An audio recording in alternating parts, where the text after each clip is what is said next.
Puluhan sopir mobil angkutan kota trayek Y Hitam Talang Betutu memadati halaman depan kantor Wali Kota Palembang pada Senin pagi 14 Januari 2019. Mereka melaksanakan aksi protes terkait dugaan angkutan kota kilometer 5 Ampera yang kerap menyerobot trayek Y Hitam Talang Betutu.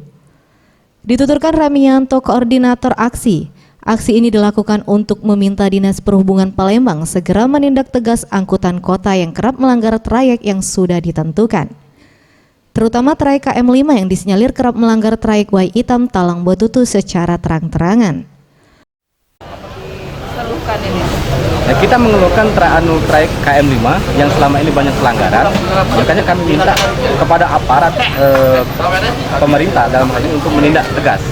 Termasuk juga ada pelanggaran trayek di jalur-jalur lain.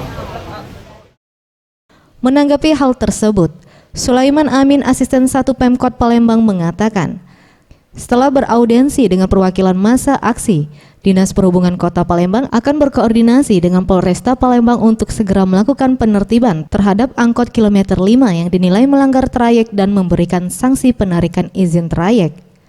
Namun angkot kilometer 5 masih diperbolehkan untuk menarik penumpang hingga kilometer 12, sesuai dengan edaran Dinas Perhubungan Palembang. Penertiban sendiri akan segera dilakukan mulai 14 Januari ini hingga seterusnya.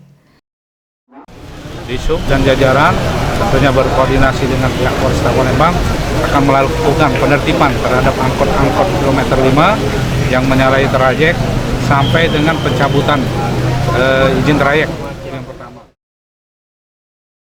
Tim Liputan Sriwijaya TV.